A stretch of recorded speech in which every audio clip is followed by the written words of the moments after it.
Let's be honest, when you picture the American Revolution, who pops into your head? Washington, Jefferson, right? The usual suspects. And look, they're famous for a reason. But what if that story, the one we all know, is only half the picture? Today, we're going to look at some of the unsung architects who really helped build a nation. It's a huge question, isn't it? And you know what? The answer is so much more interesting and complex than the history books often let on. We're about to peel back the layers and meet some incredibly courageous people who risked everything for the idea of liberty, even when that liberty didn't necessarily include them. So you've got the familiar story on one side. Washington, Jefferson, Adams, the guys on the money. But on the other side, there's this hidden story filled with women, African Americans, and so many others whose contributions were absolutely vital. And that's the story we're jumping into today. Okay, let's kick things off with a story of just pure, mind-blowing defiance. Let's talk about Deborah Sampson, a woman who looked at the fight for independence and said, "I'm not sitting this one out." She decided to join the battle herself. So how in the world did she pull this off? Well, she disguised herself as a man, enlisted in the Continental Army, and actually fought in several battles. And you have to think about the risk here. It was immense. If she was discovered, it would have meant disgrace or way worse. And yet, for over a year, she put up with injuries and hardship, all for that cause of freedom.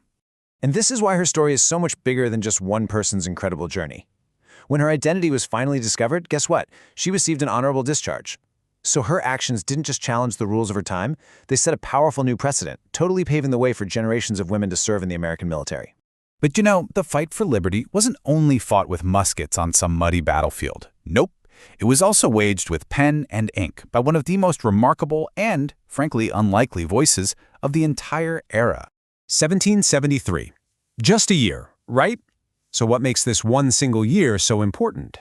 Well, it marks a monumental achievement in American literary history, and it's all thanks to one extraordinary person.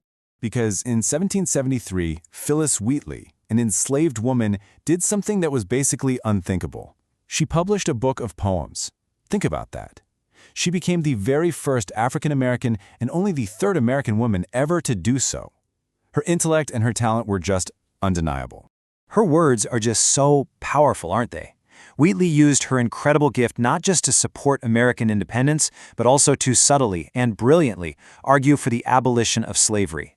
She was making the case for a universal, God-given right to freedom for absolutely everyone. All right, our final story today is about a man of pure genius, who used his incredible intellect not just for science, but to hold up a mirror to the nation's deepest, most painful hypocrisy. Let's talk about the amazing Benjamin Banneker. I mean, this guy was a true polymath. He was a largely self-taught astronomer, a brilliant mathematician. He even helped survey and map out the new capital of Washington, D.C. He was a prolific author. His mind was, without a doubt, one of the great treasures of the young nation. And he used that brilliant mind to throw down a direct moral challenge. So on one side, you have Banneker, a free African-American man arguing for true lived equality. And on the other, Thomas Jefferson, the man who wrote the Declaration of Independence, but also a man who owned slaves. The sheer audacity of this is just incredible. Banneker wrote directly to Jefferson, one of the most powerful men in the country, and he used Jefferson's own words from the Declaration of Independence to call out the hypocrisy of slavery. It was such a courageous demand for America to actually live up to its own founding ideals. So let's pull all these threads together. We've got a soldier, a poet, and a polymath. What does this all tell us? Why is it so crucial to bring these stories out from the shadows? What it all boils down to is this. The American Revolution wasn't some neat and tidy event. It was messy, it was complex, and it was a collective effort. The fight for liberty was powered by people from all walks of life, men and women, black and white, who believed in the promise of freedom, even when the nation didn't fully include them in that promise.